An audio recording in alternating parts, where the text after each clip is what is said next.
विपत्ति में क्या करें? बुजुर्ग समझाते हैं कि विपत्ति के समय के लिए धन की रक्षा करनी चाहिए। धन से अधिक रक्षा पत्नी की करनी चाहिए, किंतु अपनी रक्षा का प्रश्न सम्मुख आने पर धन और पत्नी का बलिदान भी करना पड़े तो भी नहीं चूकना चाहिए। संकट, दुख में धन ही मनुष्य के काम आता है, अतः ऐसे संकट के समय में संचित धन ही काम आता है, इसलिए मनुष्य को धन की रक्षा करनी चाहिए।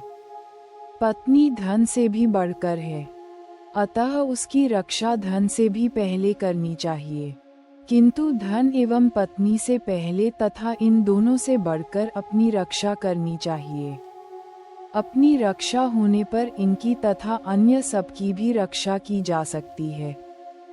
समझदार आदमी धन के महत्व को कम नहीं करते, क्योंकि धन से व्यक्ति के अनेक कार्य सधते हैं, किंतु परिवार की भद्र महिला, स्त्री अथवा पत्नी के जीवन सम्मान का प्रश्न सम्मुख आ जाने पर धन की परवाह नहीं करनी चाहिए। परिवार की मान मर्यादा से ही व्यक्ति की अपनी मान मर्यादा है। वही चली गई तो जीवन किस काम का और वह धन किस काम का। पर जब व्यक्ति की स्वयं की जान पर बन आवे तो क्या धन, क्या स्त्री। सभी की चिंता छोड़ व्यक्ति को अपने जीवन की रक्षा करनी चाहिए।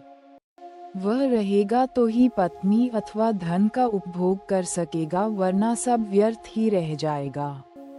राजपूत स्त्रियों ने जब यह अनुभव किया कि राज्य की रक्षा कर पाना या उसे बचा पाना असंभव हो गया, तो उन्होंने जौहर व्रत का पालन किया और अपने प्राणों की आहुति दे दी।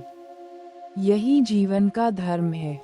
आपत्ति काल के लिए धन की रक्षा करनी चाहिए, लेकिन धनवान को आपत्ति क्या करेगी, अर्थात धनवान पर आपत्ति आती ही कहाँ है।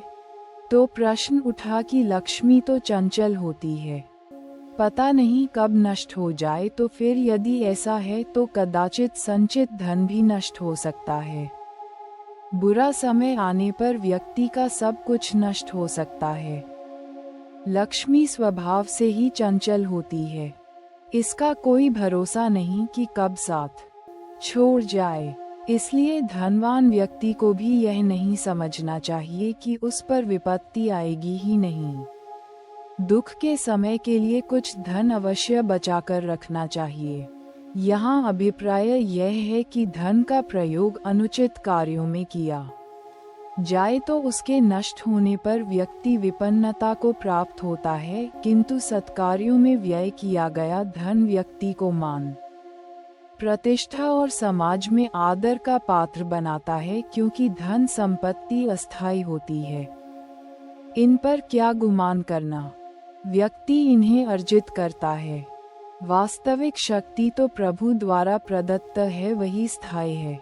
जब तक उसकी कृपा है तब तक ही सब कुछ है, लेकिन यह निश्चय है कि धन संपत्ति व्यक्ति के परिश्रम, बुद्धिमत्ता और कार्यक्षमता से प्राप्त होती है और इसके चलते वह कभी नष्ट नहीं होती।